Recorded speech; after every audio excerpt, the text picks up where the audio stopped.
Anyways, before we get into it, let's bow our heads for another word of prayer. Father God, thank you so much for having the whole world in your hands. And we need that promise today more than ever, that everything going on, it's in your hands. And we don't have to take that on, to stress about it, to worry about it, because you have got everything under control.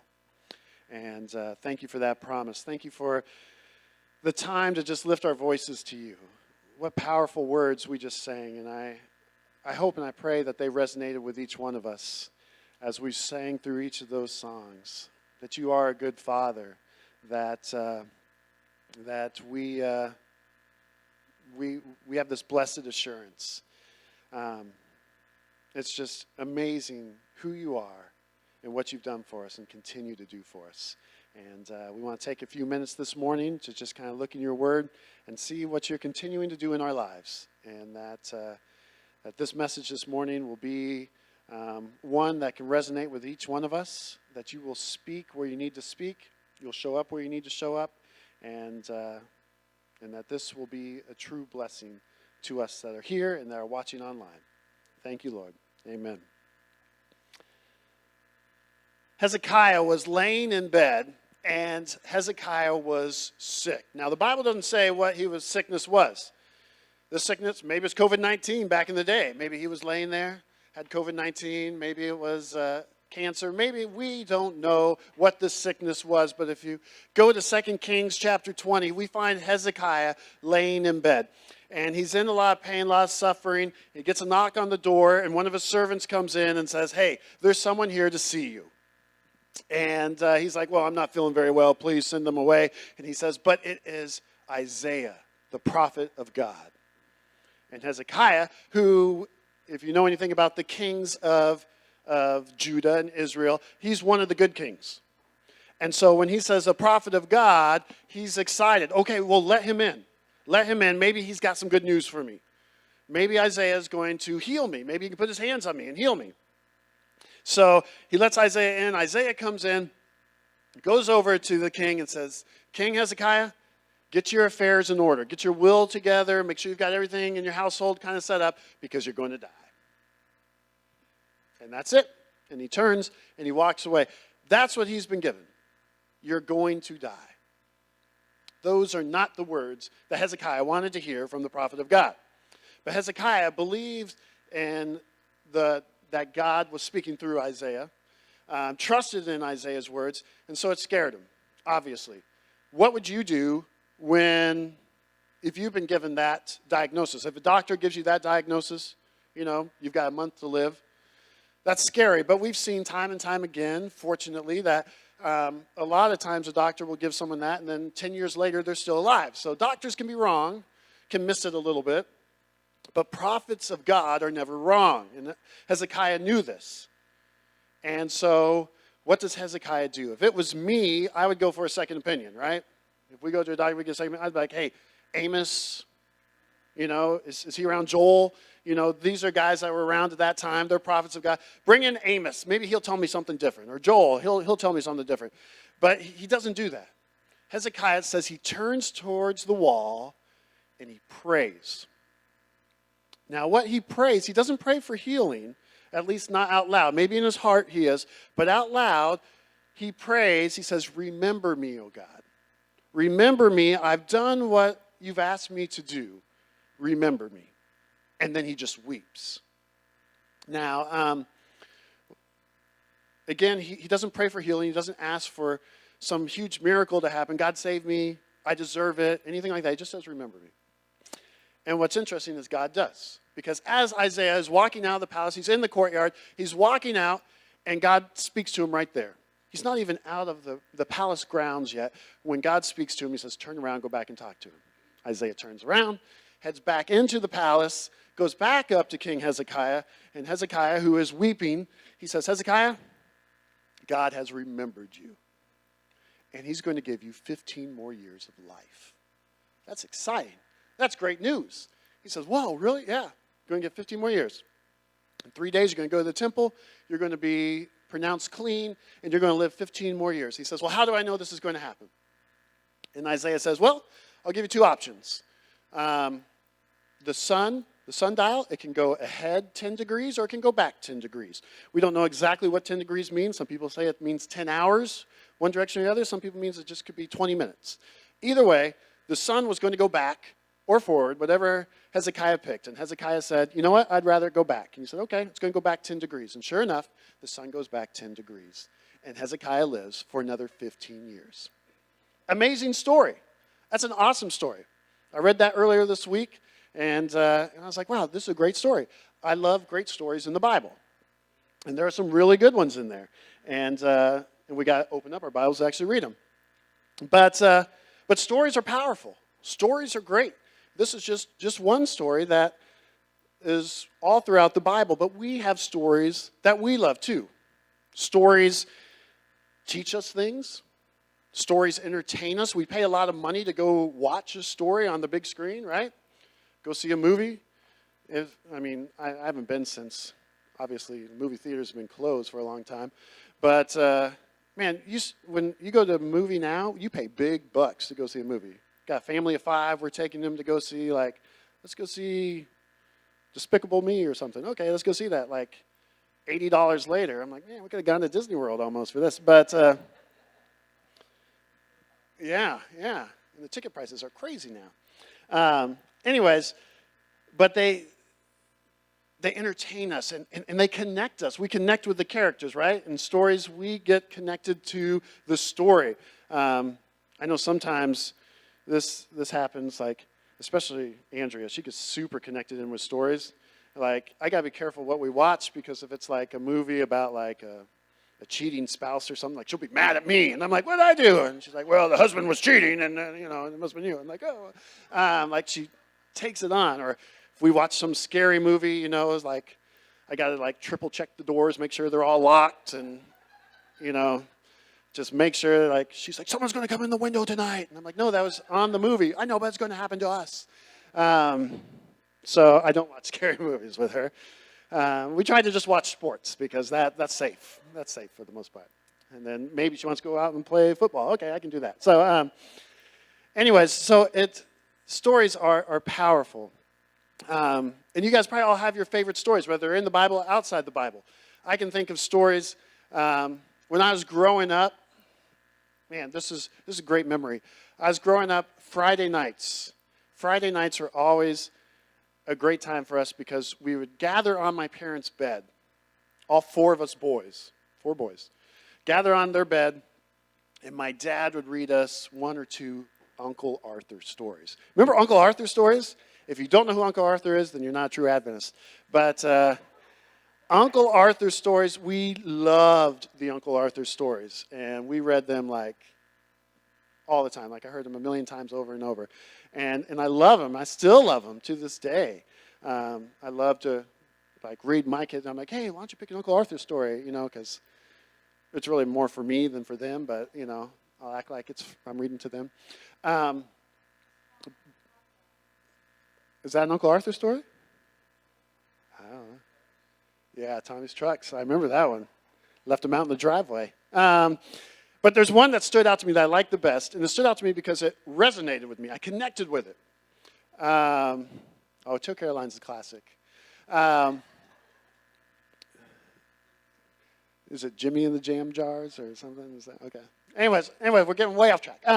But there's one story that really connected with me because, there's another personal story that goes along with that. When I was young, probably 7 or 8, we a lot of times would go over to my grandmother's house after church and eat lunch there.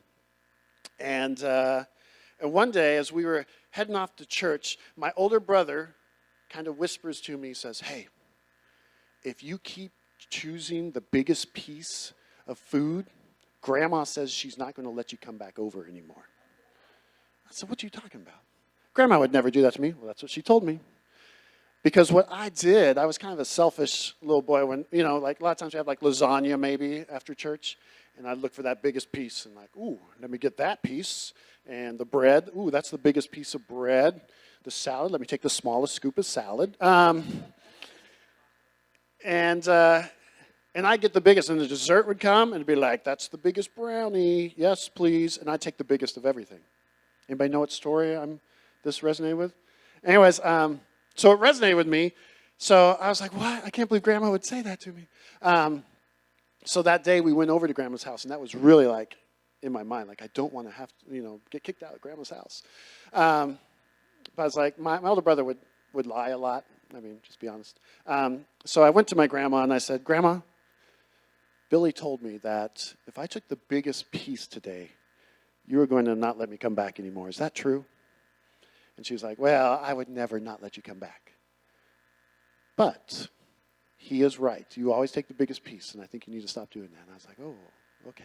So I learned from that, but it also went with another story. What's the story? Anybody know the Uncle Arthur story that goes along with that? Taking the biggest? The hollow pie. Yes, the hollow pie. Like to teach a lesson, they made 4 pies, 3 small ones, 1 big one.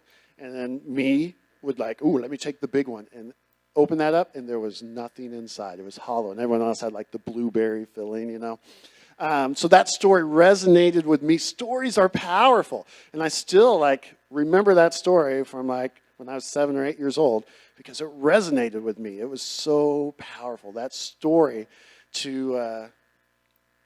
just sticks out in my mind. And so from then on, I learned my lesson. I'm not giving my older brother any credit. I'm giving it to the hollow pie story and my grandma. My older brother gets none of the credit for helping me not be so selfish. But then there's that other story. It just made me think of this just right. Remember that story where this girl won something at school and she was able to get 1 big chocolate or she'd get 4 little chocolates or whatever. And she chose the 4 little ones so she'd go home and share them with her siblings. Remember that story? That was another good Uncle Arthur story. I don't know. I'm way off track here. I'm just Uncle Arthur, living it up with Uncle Arthur today. But we all have these stories. And what are stories? These are stories we read, but we have stories, right? Each one of us have stories that we share. And some of you shared. Leslie shared her story that happened a week and a half ago. That was her story that she shared. And our stories actually are make up our identity. We've been talking about identity for the last few weeks. Rayfon talked about it. Doug talked about it.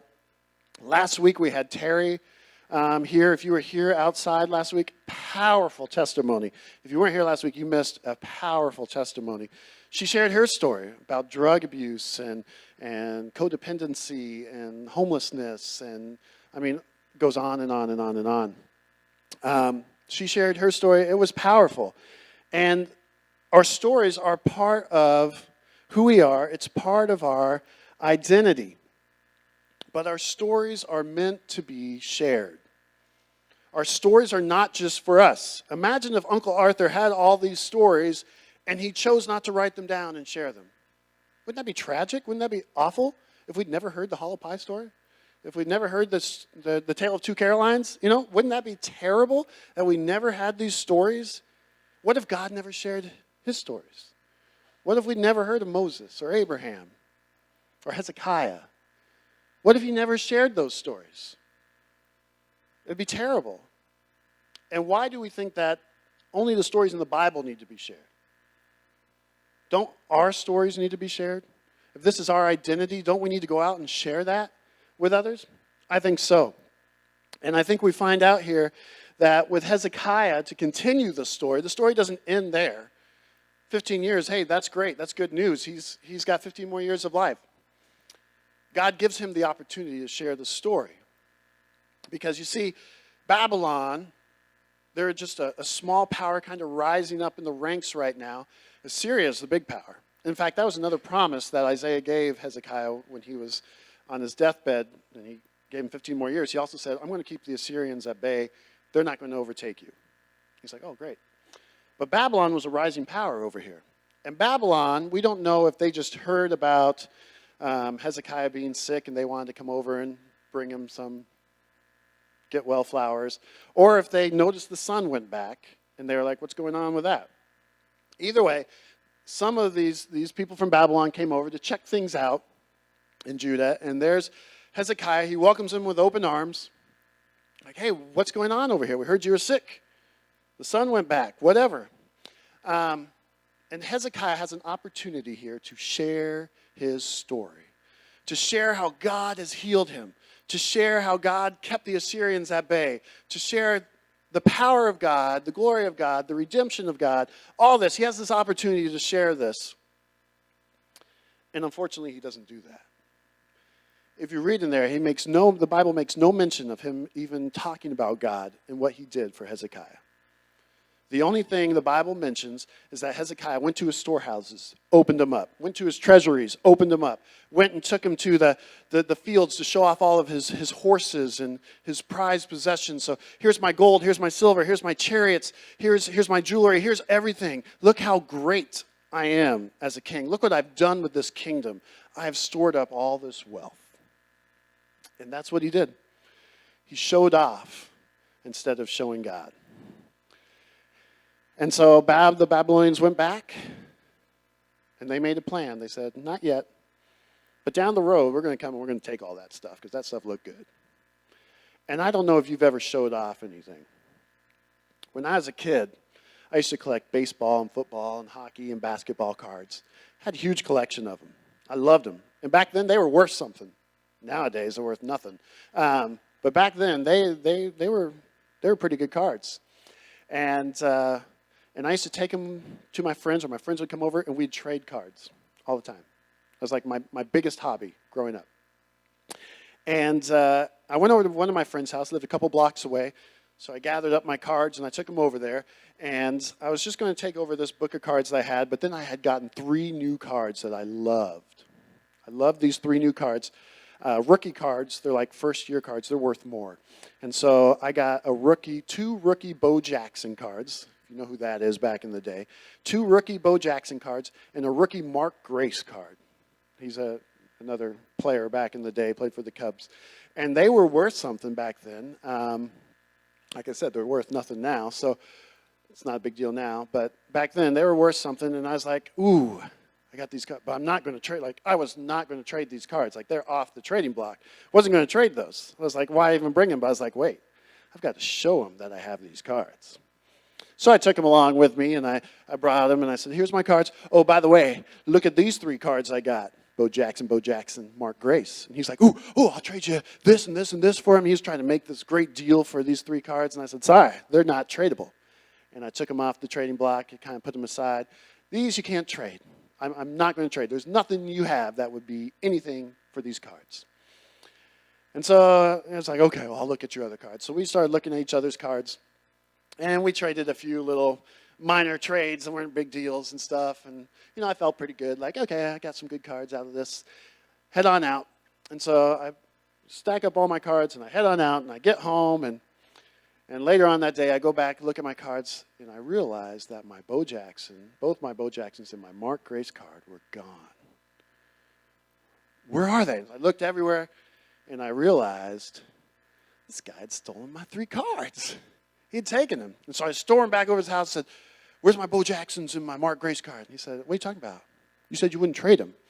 I said, yeah, but you stole them. He said, no, I didn't. You can't prove it. And I couldn't. He was right.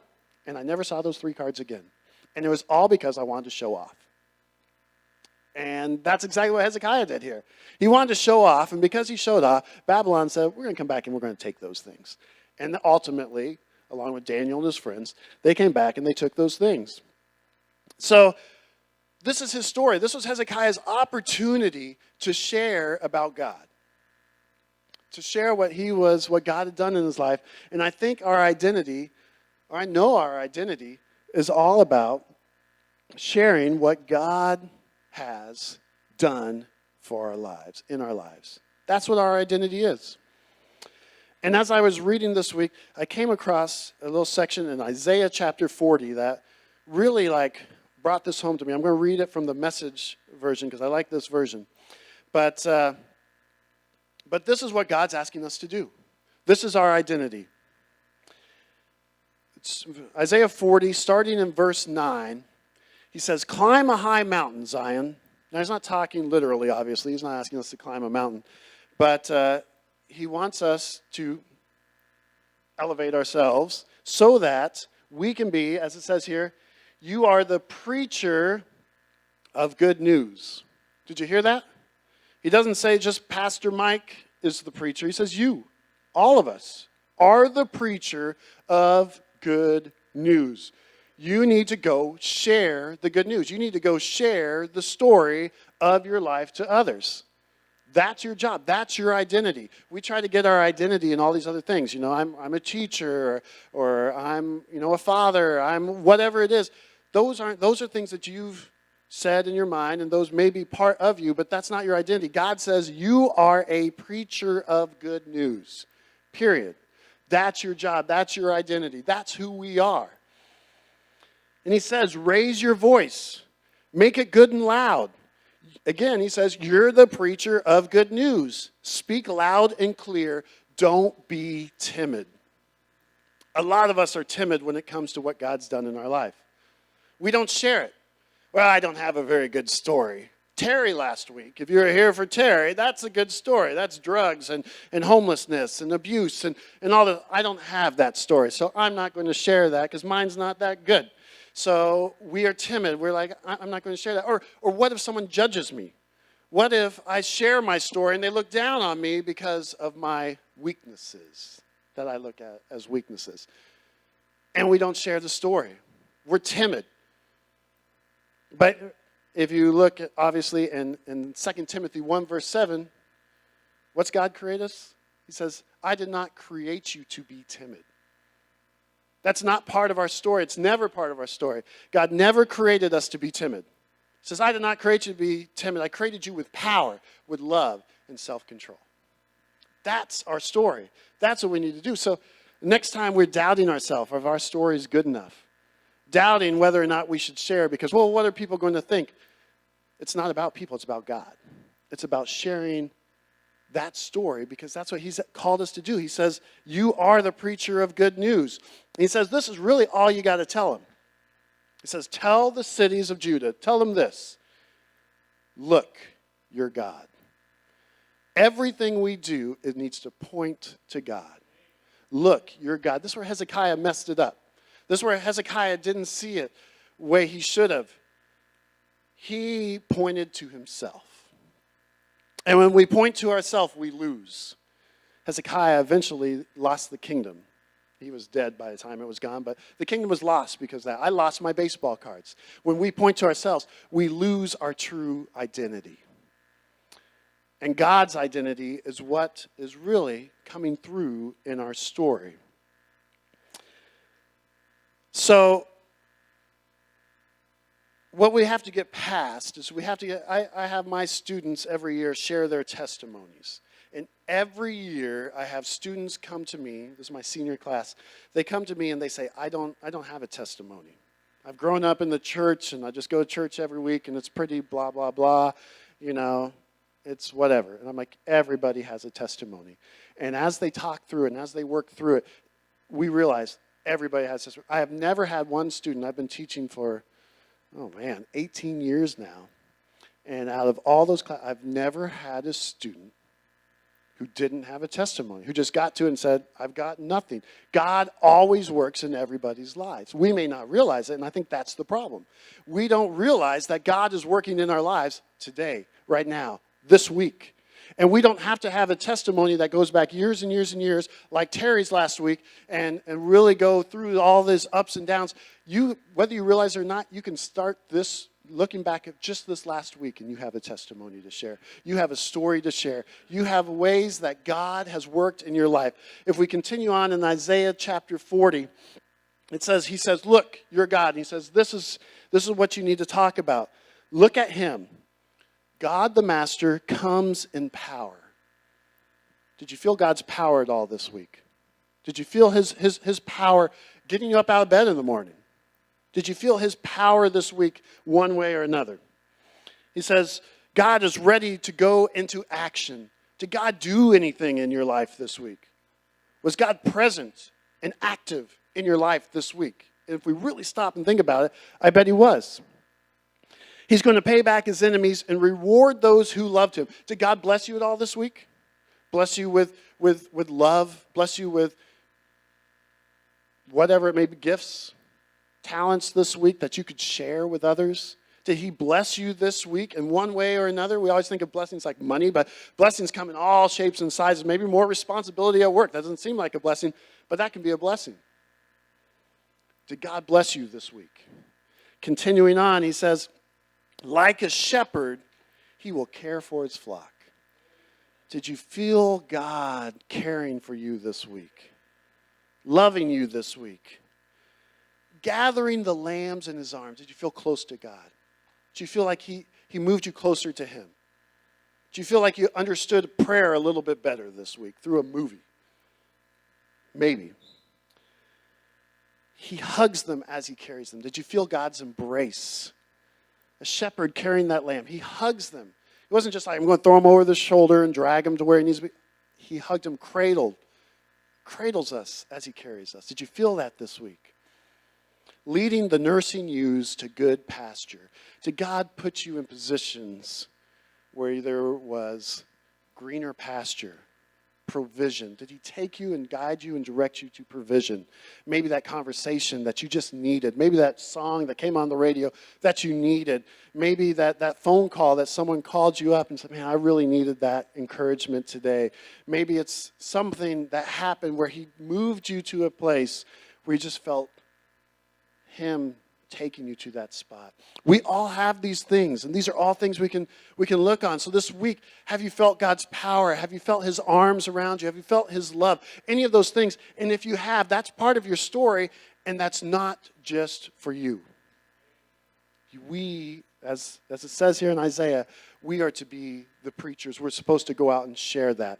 So this week, for instance, I'll be an example as you guys hopefully right now are thinking about what in this week, where did I experience God? What was my story with God this week? Here's a couple stories where I experienced God. Simple little things, no big deals, but yet experienced God. Like I said, we went to Asheville this week, and one of these, we went to an arboretum. And there they had a whole like bonsai tree area. You know, little bonsai trees. All different kinds of trees, all little, all really cool. And so it made me want to like, ooh, I should go buy a bonsai tree and snip branches. I would probably kill it pretty quick. But it looked really cool. And so I went there checking out these bonsai trees. And there was a guy working on one. I thought, well, I'll stop and just kind of talk to him for a second, kind of see how to do this, because in my mind, I was like, I should get one of these. So I started talking to him. I say, hey, how's this work? And what do you have to do? How often do you have to cut these trees? He said, well, it depends. And each of these trees are different. You got to do each one differently. He said, for instance, this one that I'm working on right now, I've got to come and trim it, cut it back like every 7 to 10 days. Then he pointed to another one over there and he says, that one over there, we do once a year. And because it doesn't grow nearly as fast. And so it just depends. You got to know the trees and you got to do all this stuff. And we were just talking about the bonsai, and it occurred to me, one of the things that I'm really trying to work on is my codependency. And I realized that like my codependency isn't going to disappear in one day. Like, it's going to take work. It's going to take little snips here, little snips there, and I've got to continually do that. I can't just do it once, put it on the shelf, and walk away. That bonsai tree is actually going to grow. And he said, if we don't trim these will grow into big trees. You know, these will grow into your normal trees that you have out in your yard. But we've got to be able to trim them. Otherwise, they're going to just grow up and be big trees. He says, if we ever stop working on it, they stop being bonsai trees. And I realized, like, my codependency, like, I've got to work on that. That's something I've got to work on every day. Little snips here and there, and get a little bit closer to ending or resisting that codependency. So that was a way that kind of spoke to me. It was a bonsai place in an arboretum in Asheville, North Carolina. And these bonsai, I felt like God kind of speaking to me, because I was, again, got to be open to that. You got to be open to listening to God's voice, because he wants to speak to you through random things like bonsai trees. There was another time where we were out there, and I went to the grocery store, and I was just going to buy a few things, and I saw some good things on sale. Like, they had peaches out there for like 50 cents a pound or something. I was like, ooh, yeah, I love peaches. And they had ice cream there that was like a real good deal, and I was like, yeah, I'm buying ice cream. There's some salsa. I was like, ooh, that looks good too. And so I got a few things, And as I'm walking to the checkout, to like the self-checkout place, um, there's a lady, a young lady there, and she had diapers and a gallon of milk, walking to the checkout as well. And I just felt like God said, hey, you should pay for those. And I said, nope. Um, I'm not going. I spent enough on this trip as it is, like we're going out to eat a lot and the place we're staying is expensive. I'm not going to spend any extra money right now. I don't really have it. I'm not going to. So I went to the checkout and I started scanning my items and I realized this is a store like Kroger. It's called Ingles. Anybody ever heard of Ingles before out there? Okay. So it's like Kroger, and in order to get the deals that I saw, you got to have their card, right? And I don't have an Ingles card. There's no Ingles around here. So I look over, and there's the lady next to me, and she's scanning her Ingles card at the next self-checkout thing. And so I'm like, can I borrow your card? Because I don't have an Ingles card. And she's like, oh, sure. It's not costing her anything. It's actually adding fuel points onto her card. So I'm like, I'm helping her out. So there you go, God. I'm helping her out that way. Give her like 10 extra points towards her gas. And so I scan the card. I'm like, there, I've done my service. And God put this thought in my head. He says, she gave you her card, you give her your card. And I don't have an Ingles card, God, and Kroger card doesn't work well here. And he's like, no, your credit card. And I was like, oh. And so I'm like, okay. And so I go over to him and say, hey, thanks for letting me borrow your card. Why don't you use my card for this? And so I paid for, it was $21. I was like, $21? I was only bought like $6, and the card only saved me like $4. Like, if I would have known this, I just would have paid the $10 and not got the discount, just gone out the store. And like, no, I lost money. This doesn't work out too well. And she just looked at me and said, oh, thank you. What's your name? And I said, my name's Andrew. And she said, thank you, Andrew. And she walked out. It wasn't one of these things where she was like, oh, this was my last $20. I didn't know what I was going to do for the rest of the month. I was broke. It wasn't anything like that at all. And that's kind of what I was kind of like hoping for. Like, like, you're my hero. Oh, thank you. Thank you. It didn't work like that. She appreciated it. She was thankful for it. Maybe she had more money than I did. I don't know, but I just felt like God asked me to do that. And I realized this isn't about me. This isn't about what I did here. This was God working in this situation. And this is a story that is beyond me, that's bigger than me. And it's not about did I get the gratitude or the good feeling of like changing this woman's life by giving her $20. Like that's going to change her life. But in my mind, I thought, wow, this is going to be something that's spectacular in her mind. But it's about God. And that's what I realized. And after last week, Terry's testimony out in the park was amazing. I went and I talked to her, and she said something to me that at first I was taken aback. And maybe you would. She shared this great testimony. If you were there, you heard it. If you didn't, it was about drugs. It was about homelessness. Just her life and the ups and downs and where she's at now. And it's definitely doesn't have a pretty bow tied on it. Her husband, as she shared, is in jail, and they're trying to stay off drugs and all this stuff. It's still in the midst of it. And I started talking to her afterwards and thanking her for sharing and kind of getting some background. She said, you know what? What I just shared, that wasn't my story. And I was like, what? Like, you ever gotten something that was just like all fake? It wasn't real. You thought like I was getting a real story here and it was just like a fictional story. I was like, what? She said, oh, it's not my story, And I was like, well, I feel gypped, That was a long story to sit through that was not real. And she said, it's God's story. And he's just asked me to share it and live it out. And I think that's our problem. I think our stories, that we have, we claim them as ours. We think we're writing an autobiography. And really what's being written is a biography. It's about us. But it's God writing our story. We just happen to be the main character living it out. when you think of a story like, like here in the Bible, you think of Moses or Abraham. This isn't Moses' story. This isn't Abraham's story. This isn't Paul's story, Jonah's story. None of those are their stories. This is God's story. They just happen to be the main character in it. You read a book and it's not Huck Finn's story. It's Mark Twain's story. Huck Finn just happens to be the main character in that story. Your story isn't your story. It's God's story. You're just the main character in this part of the story. So for David, God's writing a story, and in this story, it's God's story. Just David's the main character. But Mike's story isn't Mike's story. It's God's story. Mike's just the main character in that story. And he's got just all these volumes of stories that God has written over and over and over and over and over again.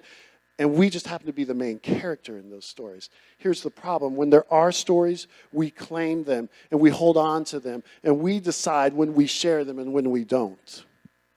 But when we realize they're not our stories, and we realize, like it says in Isaiah chapter 40, that our job is to go out and tell the good news. Our job is to go out and share that story like my father did that Friday night, read Uncle Arthur's story to me. That's our job, is to share that story with the others around us. And so our job is to take this story, not our story, God's story, that we're the main character in, and share it with other people. Share our story, even if it's a simple little bonsai tree message that you learned this week in Asheville, North Carolina. You share that story. It doesn't have to be Terry's drug life up and down. It can be a simple grocery store encounter, but it's there to share.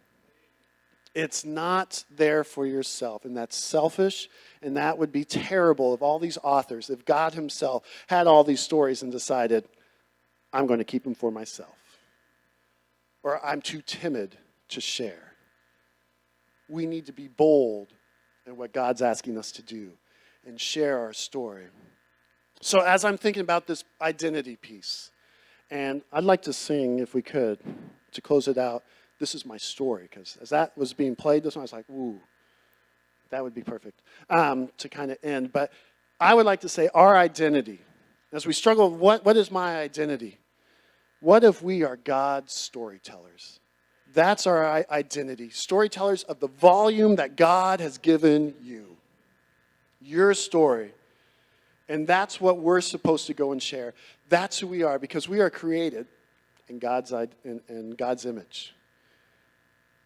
And if we're creating God's image, it's his story. And we've got to share that. And this is the cool thing. One of my favorite verses is Revelation 12:11. And I love this verse because it gives us the key, the secret, not so secret because it's right there in the Bible, but the secret to defeating Satan. Two things it says in there, to defeat the devil. Like, this is our biggest enemy. This is what we need to do in life, is to defeat the devil. Two things. First thing, it says the blood of Christ. To defeat the devil, we need the blood of Christ. That's done. That was done 2,000 years ago. So check that box. That's done. Part A, done.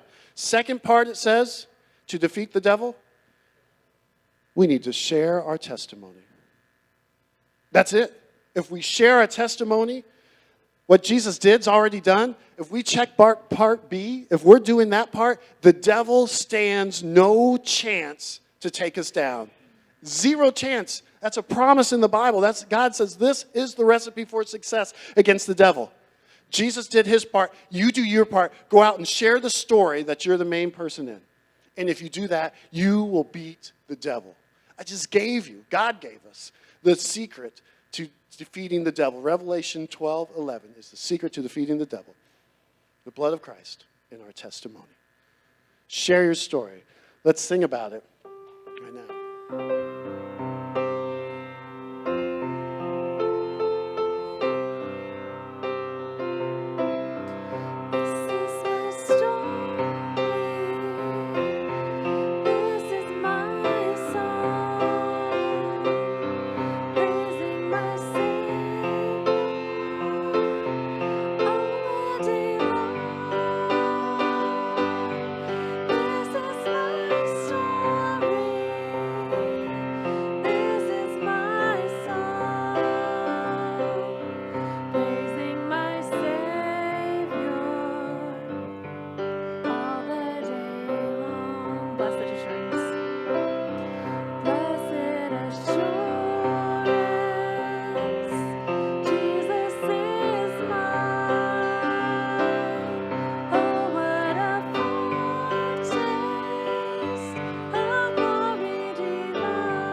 Father God, we want to be able to share our story.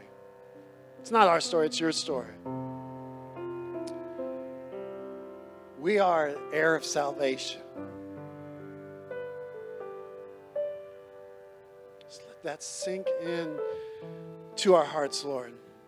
An heir of salvation because we're washed by your blood. Help us to do part B and share our story. Get rid of any timidness that is within us. Help us to be bold for you, Lord. To share the stories, even if there's simple things that happened this week, that we'll be recognizing who you are and what you're doing in our life. And we won't keep that for ourselves, but we'll go out and share it with the people we come in contact with. That's who we are. We are made in your image. That is our identity.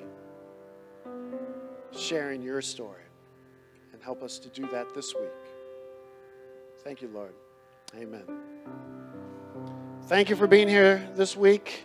Say hug people, but maybe not. Share your story on your way out. Share something that happened this week with someone else. But next week we'll be back here. I think music group's going to do a little jam session. You want to stay and just sing a little bit? You're welcome to do that. Otherwise, have a blessed Sabbath, a blessed week. We love you guys.